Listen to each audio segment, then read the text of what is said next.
Hello दोस्तों, आप सभी का दिल से स्वागत है इस चैनल पर। और आज हम कंटिन्यू करेंगे वेगाबॉन्ड मांगा का हुजोइन आर्क चैप्टर 50 सर्वाइविंग से। इस अमेजिंग मांगा को लिखा है ताकेहिको इनो ने। दोस्तों, अगर आप इस वीडियो को पहली बार देख रहे हैं तो वेगाबॉन्ड मांगा के वीडियोस का लिंक नीचे डिस्क्रिप्शन पर है, जहां से आप इस मांगा के वीडियोस को देख स्टोरी आर्क को समझ सकते हैं। चैप्टर 50 की शुरुआत ताकुआन से होती है, जो अभी अपने सफर में है याग्यू क्लैन तक पहुंचने के लिए, जहां पर अभी ओत्सु भी है। योशिका डेंसिचिरो तभी उससे मिलते हैं और अपना प्रॉपर इंट्रोडक्शन देते हुए मास्टर याग्यू सेकुशाई से लेसन लेने की इच्छा जाहिर करते हैं। ओत्सु को देखते ही डेंसिचिरो भी एक पल के लिए उसकी तरफ आकर्षित हो जाता है। ओत्सु उसका मैसेज अंदर याग्यू के पास लेकर जाती है, जो अभी अंदर ही है। याग्यू को जानकर ताज्जुब होता है कि डेंसिचिरो उनके घर आया है। आखिर एक हल को इस बूढ़े आदमी से क्यों लड़ना है। साथ ही वो ओत्सु के गो बोर्ड गेम खेलने की स्ट्रेटेजी के इम्प्रूवमेंट की तारीफ भी करते हैं, जैसे कि अभी ओत्सु उन्हें एक चाल से हरा देती है। याग्यू ये बर्दाश्त नहीं कर पाते और बोर्ड को उलट देते हैं। ओत्सु उनसे कहती है कि आप एक लूजर हैं, खुद के हारने पर बच्चों जैसा बर्ताव करते हैं। वहीं इन सबसे दूर ओल्ड मॉन्क के घर पर मुसाशी को होश आता है। मुसाशी बुरी तरह घायल है, जिसकी वजह से उसे बहुत दर्द हो रहा है। मुसाशी की आंखें खुलती है तो उसे छत दिखाई देती है। उसे इंशुन से लड़ाई का कुछ हिस्सा ही याद है। वो आखिर यहाँ तक कैसे पहुँचा। वो ओल्ड मॉन्क से जोटारो के बारे में पूछता है, जिस पर मॉन्क बताते हैं कि वो भी लड़ाई में उसके साथ ही गया था, लेकिन वापस नहीं लौटा। हो सकता है कि वो अभी वहीं हो, लेकिन आखिर मुसाशी ने सर्वाइव कैसे किया, वहाँ हुआ क्या था। मुसाशी बहुत जोर लगाकर सोचने की कोशिश करता है। तब उसे लड़ाई के आखिरी पल याद आते हैं, जब इंशुन उसे जिंदगी का अहम सीख देने के लिए थैंक्स कह रहा था,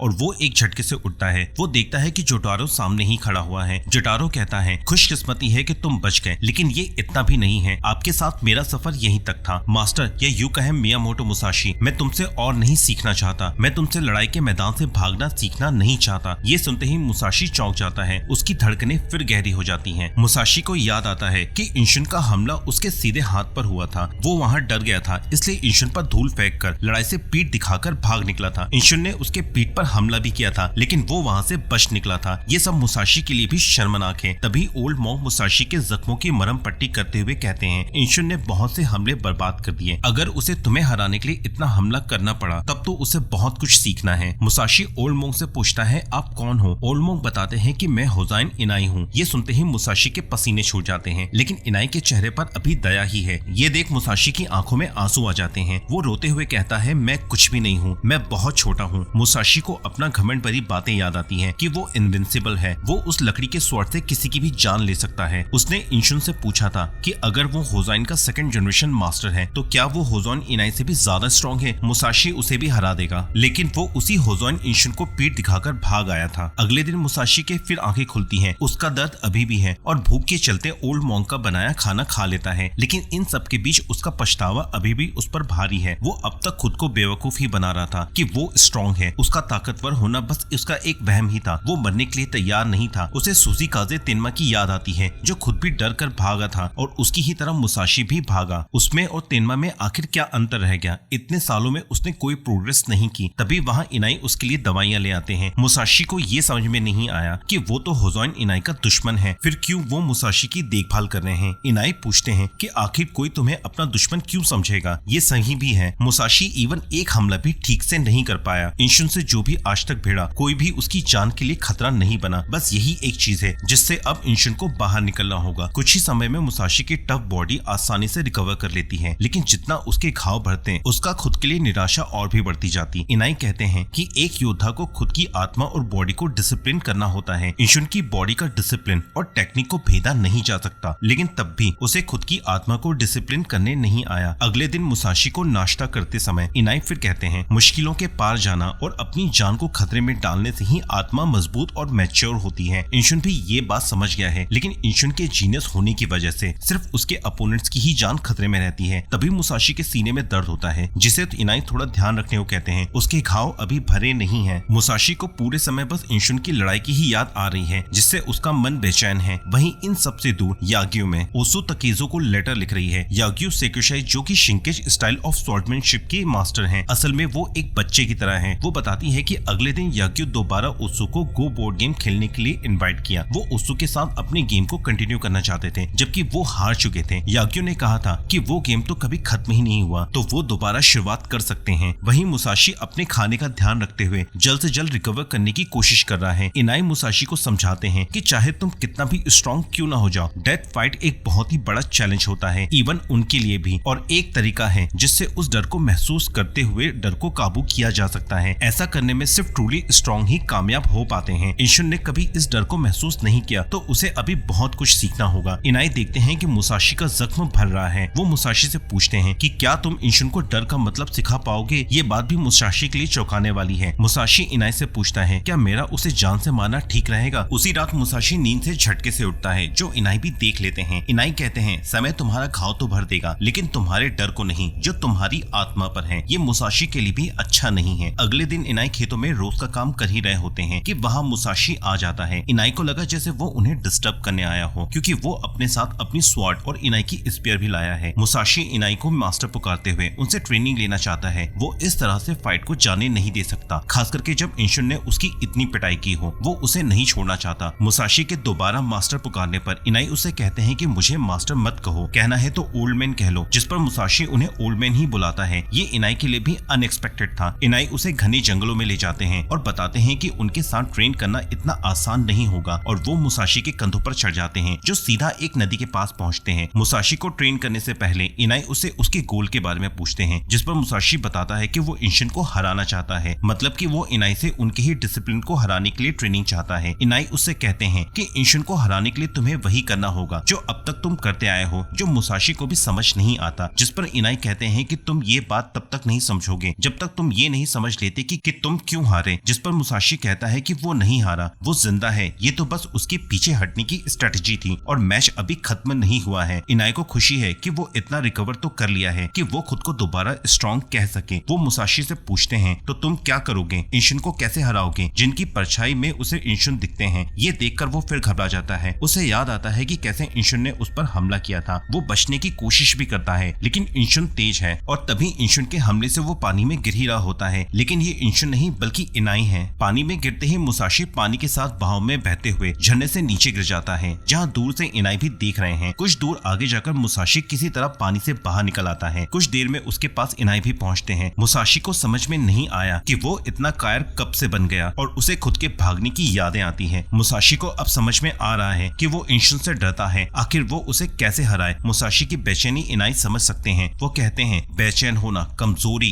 इच्छा, डर आदि काल से ही लोग झरने के नीचे बैठकर इससे छुटकारा पाते रहे हैं। ये सुन मुसाशी की बत्ती जलती है और वो बहते झरने के ठीक नीचे जाकर खड़ा हो जाता है। पानी के थप्पेड़े सीधे उसके सर पर पड़ रहे हैं, जो उसके लिए भी मुश्किल हो रहा है, जिसे इनाई भी कहते हैं जब तक तुम वहाँ से बाहर निकलोगे तुम्हें खुद के बारे में पता चल जाएगा। मुसाशी अब चिढ़ रहा है कि इससे कोई फायदा नहीं हो रहा कि तभी मुसाशी के सिर पर एक लट्ठा गिरता है और वो सिर पकड़कर बहते हुए फिर बाहर आ जाता है। ये उसके लिए भी जानलेवा था। इनाई मुसाशी को साथ चलने के लिए कहते हैं इससे पहले कि रात हो जाए, लेकिन मुसाशी का जाने का मन नहीं है, जो इनाई भी देख लेते हैं। मुसाशी के पास खाने के लिए यहाँ काफी चीजें हैं, जिनमें जानवर भी शामिल हैं। आफ्टर ऑल वो जंगलों से ही तो आया है। क्या ये पहाड़, ये जंगल उसके टीचर नहीं थे? इससे मुसाशी की आंखें खुल जाती हैं। इनाई फिर कहते हैं डर को कैसे जीतना है ये तुम्हें यहीं पता चलेगा। मुसाशी के इरादे मजबूत हो रहे हैं। ये लड़ाई खत्म नहीं हुई है। वो इंशन को हरा कर ही रहेगा। वो खाने की तलाश में पेड़ के ऊपर चढ़ता है, जहाँ उसे एक घोंसले में चिड़िया के बच्चे मिलते हैं और वो उनसे माफी मांगकर उन्हें कच्चा ही खा जाता है। उसे इनाई की बातें ही याद आ रही हैं कि माउंटेन उसका घर है और घर के बारे में सोचते हुए उसे उसके पिता शिमिर मुनसाई की याद आती है। जब बचपन में वो तलवार लेकर अपने सोते हुए पिता को मारने गया था, लेकिन उसके पिता सोए नहीं थे। आखिर वो जानता ही क्या था अपने पिता के बारे में? वो डर गया था, लेकिन मुनसाई उसके बारे में सब जानते थे और उनके चादर खींचते ही मुसाशी गिर गया था। तब उन्होंने मुसाशी को अपनी गिरफ्त में लेकर यही कहा था कि वो कभी अपने पिता को हरा नहीं सकता। मुसाशी सच में अपने पिता के बारे में कुछ नहीं जानता था और आज भी उसे उनके बारे में कुछ नहीं मालूम। रात को मुसाशी आग जलाए एक पेड़ की पनाह लिए दोबारा उल्टे हाथ से स्वॉर्ड प्रैक्टिस करने लग जाता है।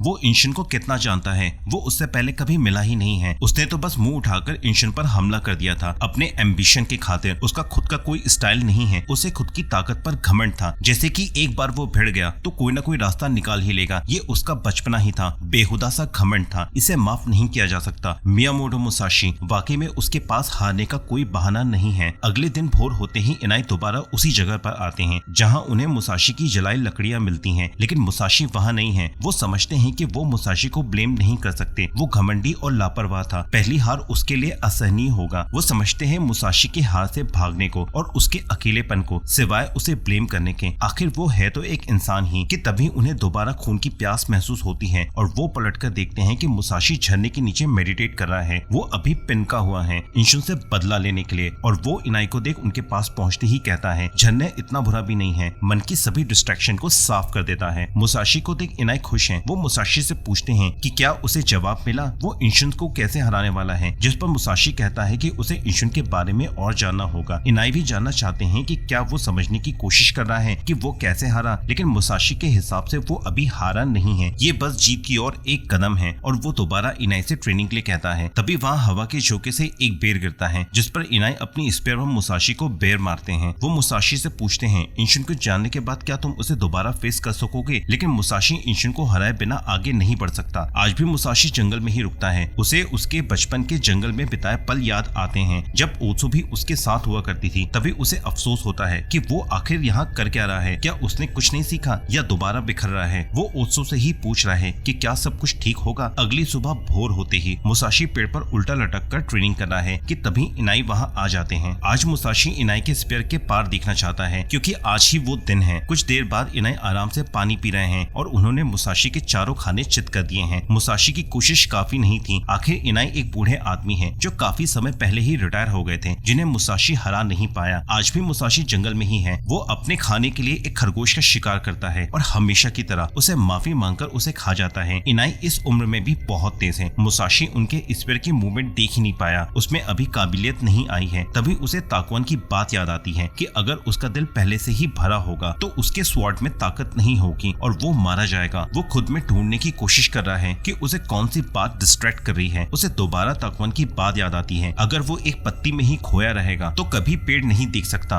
अगर एक पेड़ में रहा तो कभी जंगल नहीं देख पाएगा। क्या वाकई में उसमें वो विजन है कि वो इंशुन को लड़ाई में देख सके। और वो इनाई के साथ अपनी ट्रेनिंग दोबारा स्टार्ट करता है। वो पहले से ही डिस्ट्रैक्टेड था, बेवकूफ, कायर। वो उनके घूरने से ही डिस्ट्रैक्टेड था, उनके पोज से। शायद यही गलती वो कर रहा है और यही उसके बार बार हारने की वजह है। इन सब के अलावा एक और चीज से वो डिस्ट्रैक्टेड था, अपनी ताकत के गुरूर में। इन सब के होते हुए वो अपने अपोनेंट्स को देख ही नहीं सकता। इनाई के लिए इस उम्र में लड़ना थकाने वाला है और वो वहाँ से वापस लौट ही रहे होते हैं कि तभी मुसाशी उन्हें पुकारता है। वो उनसे थोड़ा नमक लाने को कहता है। मुसाशी दोबारा खाने के लिए पेड़ पर चढ़ता है, जहाँ उसे चिड़िया के अंडे मिलते हैं, लेकिन वो उन्हें नहीं लेता बल्कि इंतजार करता है कि तभी मुसाशी को कुछ महसूस होता है। वो देखता है कि वहाँ इंशुन आया है। इंशुन का इस तरह से वहाँ आना उसे समझ नहीं आया। वो आखिर वहाँ कर क्या रहा है। मुसाशी की धड़कनें फिर गहरी और भारी हो जाती हैं। क्या इंशुन मुसाशी को वहाँ ढूंढ रहा है। और इंशुन ठीक उसी पेड़ के नीचे रुकता है जिसके ऊपर मुसाशी चढ़ा हुआ है। इंशुन को उस पेड़ में कुछ नहीं दिखता जिसे मुसाशी अभी देख रहा है, और इंशुन उस पेड़ के तने पर एक जबरदस्त वार करता है। मुसाशी अभी इंशुन को गौर से ही देख रहा है, एफर्टलेसली, जो उससे ताकवान ने कहा था, और वो पेड़ के ऊपर से ही इंशुन के हर हमले को गौर से देख रहा है। इंशुन अपने हमले से सेटिस्फाई होकर उसी रास्ते वापस लौट जाता है, जो अभी के लिए मुसाशी के लिए राहत की बात है। और यहाँ पर ये वीडियो खत्म होती है। दोस्तों, हमने चैप्टर 50 से 54 कवर किया है। ये वीडियो आपको कैसी लगी मुझे कमेंट सेक्शन में बताएं। अगर वीडियो पसंद आए तो लाइक करें, चैनल पर नए हैं तो चैनल को सब्सक्राइब करें। मिलते हैं अगले वीडियो में, तब तक के लिए गुड बाय।